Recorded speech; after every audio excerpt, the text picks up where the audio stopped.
Veille de manifestation au local de la CGT. C'est là que l'intersyndicale se prépare. Cathy, 56 ans, est militante depuis ses 18 ans. Ah ouais, super, ils sont faits. Fonctionnaire à la trésorerie principale d'Ajaccio, elle ne rate jamais l'occasion d'occuper la rue. Mais dans son service, elle sait que demain, elle ne sera pas seule. Là, je sens mes collègues beaucoup plus mobilisés qu'en temps normal. Pourquoi ? Parce que avec les fermetures de trésorerie, les réductions drastiques de personnel au sein de nos services, on a beaucoup de collègues en souffrance. On sent une souffrance, nos collègues on ne peut plus remplir nos missions. Ça viendrait de loin donc, ce sentiment de ras-le-bol, d'un changement imposé sans dialogue.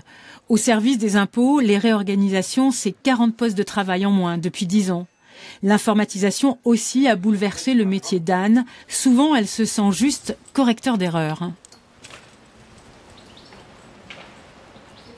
On a perdu notre technicité, c'est-à-dire on réfléchissait, on avait des dossiers un peu plus importants et on n'avait pas d'informatique. Donc quand on saisissait une déclaration, on voyait ce qu'on saisissait, tandis que maintenant c'est tout par le biais informatique et on ne les traite plus que quand elles arrivent en anomalie. Ça ne nous déprime pas, mais ça ne nous rend pas satisfaits. Pas satisfaite non plus Cathy, par la vie dans la ville, les inégalités qui montent partout et l'immense difficulté à mobiliser les jeunes, à mobiliser les gens. On a l'impression qu'ils ne se sentent pas concernés, que la retraite c'est loin, et surtout on a l'impression qu'ils sont complètement démotivés. On dirait qu'ils pensent que la lutte ne sert à rien.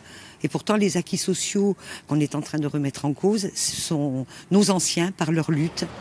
La mémoire de ces luttes, comme celle de 1995 par exemple contre la loi Juppé, alimentera-t-elle demain le besoin de retrouvailles de tous les fonctionnaires dans la rue ? À voir. Depuis, le STC est devenu majoritaire dans les fonctions publiques en Corse et il n'appelle pas à manifester contre les projets sociaux d'Emmanuel Macron. Et des dispositions qui frappent les gros possédants et allègent.